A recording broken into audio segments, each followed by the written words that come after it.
Nah ini titik awalnya di sini Pak Menko, 10 kilo. Kita hanya membuka akses saja, membuka. Ini kita udah 50 meter Pak Menko, lebarnya. Lebar 50 meter kita udah amankan. Nah ini kita buka aja. Nah kita berada di sini Pak Menko sekarang. Gitu. Nah ini memang adalah tanahnya rawa Pak Menko. Rawa, gambut gitu loh. Nah, ini yang menjadi tantangan buat kami Pak Menko. Tapi tadi berarti kan kita harus punya itu modelnya. Nah ini panjangnya sekitar 6 sampai 8 meter kedalamannya Pak Menko izin. Diameternya sekitar 10 cm. Ini jarak antar cucuknya sekitar 40 cm. Misahkan lapisan antara timbunan sama tanah lunaknya Pak Menko.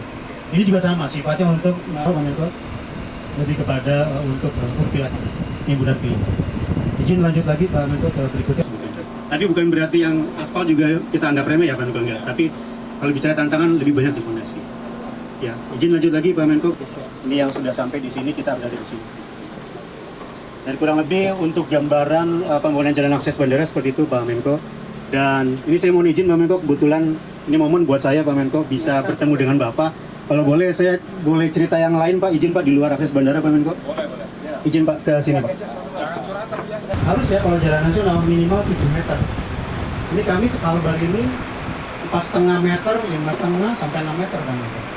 Berapa ini? Harusnya minimal. Minimal 7 meter kalau kita bicara jalan nasional. Nah itu Pak untuk bicara ini ya jalan nasional secara keseluruhan.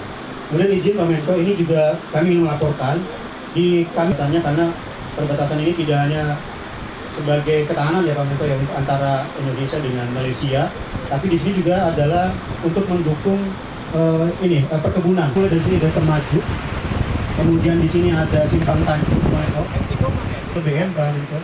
Ini ada PLBN Aruk, ini udah clear, jalannya juga udah bagus Pak Menko. Dan ini udah bisa dioperasikan PLBN-nya. Kemudian yang berikutnya ini ke bawah lagi ada Simpang Aruk, Simpang gedungnya udah ada PLBN-nya Pak Menko. Tetapi di sana yang akses Malaysia ini yang memang belum ada jalannya, jadi belum dioperasikan. Kemudian ini dari Simpang Take ke Simpang Sopas, juga masih ada jalan tanah Karangan. Ini ke sini Pak Menko ke Badau. Ini juga ada PLBN Badau, ini sudah dioperasikan. Kemudian ada PLBN Jasa. Ini artinya memang kalau dari secara keseluruhan mohon izin Pak Menko, bahwasanya tadi masih ada sekitar 300 km yang perlu diaspal. Total kebutuhan penuntasan sekitar dibutuhkan.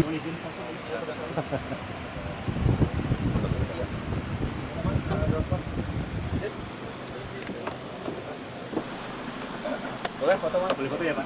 Siap. Foto bersama. Di mana? Di sini atau di depan Pak? Terkait infrastruktur jalan bandara akses bandara sendiri, dukungan ke depan dari pemerintah pusat seperti apa Pak? Ya, terima kasih teman-teman wartawan media yang saya banggakan. Saya baru saja mendarat di Singkawang, di bandar udara yang sekarang menjadi salah satu tentunya tulang punggung konektivitas di Kalimantan Barat, terutama di wilayah Singkawang dan sekitarnya, bersama Ibu Wali Kota Ibu Chai Chwimi. Terima kasih. Dan di sini juga hadir para pejabat di lingkungan Kementerian Pekerjaan Umum, hadir Direktur Pengembangan Jalan Pak Asep, dan juga Pak Chandra sebagai Kepala Balai, dan teman-teman dari Kementerian Koordinator Bidang Infrastruktur dan Pembangunan Kewilayahan. Ada Pak Herzaki Mahendra Putra, Pak Irjen Polisi Arif Rahman, Pak Agus Jovanato Konsina, dan yang lainnya. Saya berhenti sejenak di lokasi pembangunan jalan menuju ke bandara, kurang lebih 10 km dari jalan nasional ke arah kota Singkawang. Dan ini sangat vital karena tadinya harus memutar kurang lebih 30 menit dan sekarang tembus 5 menit saja. Biaya yang telah dikeluarkan kurang lebih 115 miliar dibagi 3 tahap. 2023 itu tembus dulu saja 10 km masih tanah. Setelah itu 2024 kurang lebih 4 km dan sisanya 2025 tuntas ditambah 6 km berarti 10 km. Nah, kendala atau tantangan yang terberat tentunya struktur tanah.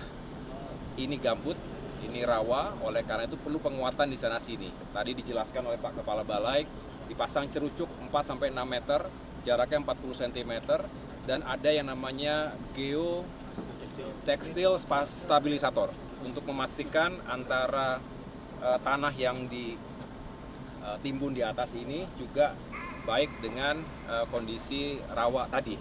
Dan setelah itu pengaspalan dengan baik. Secara umum ini 2 lajur, walaupun sebetulnya idealnya 4 lajur. Hanya ada 150 meter menuju ke bandara yang sudah 4 lajur. Membutuhkan kurang lebih 50 miliar lagi agar bisa 4 lajur ya Bu ya.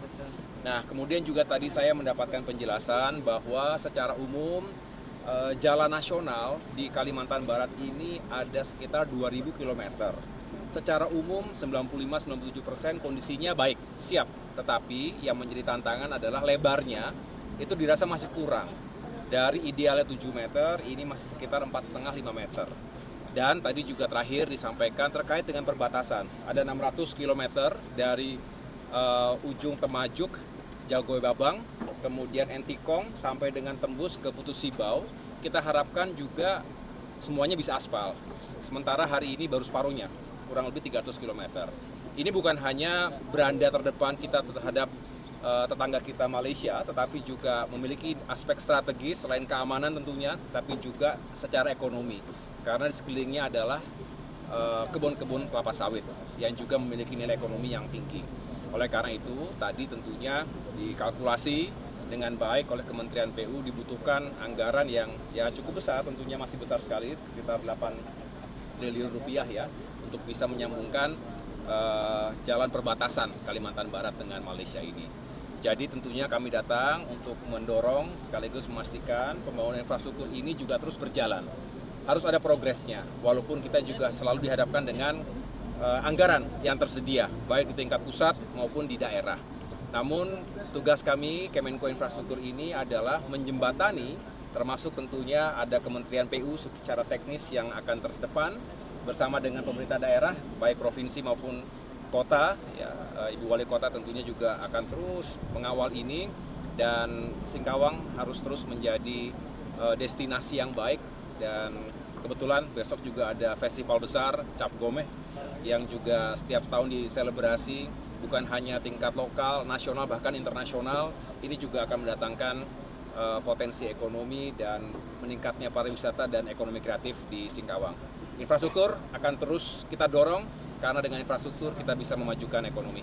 Termasuk perawatan Pak ya? Perawatan di wilayah Perawatannya bandara? juga demikian, perawatan tidak murah juga. Ini perlu dilakukan karena jangan sampai kita membangun yang satu tapi yang satunya lagi rusak dan terus berjalan seperti itu. Oke Pak, makasih Pak.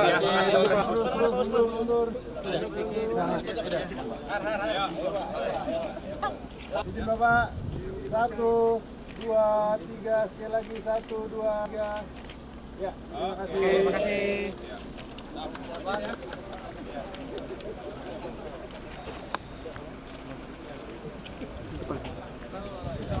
Oke.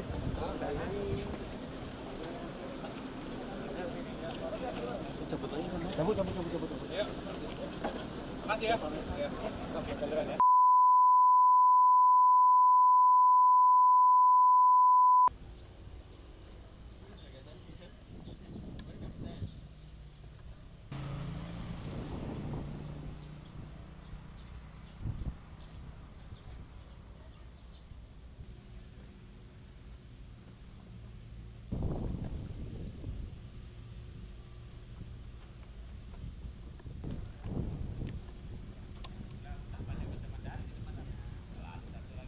Nah, di sini lebih baik rapi.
Stay updated. Info terkini masih banyak.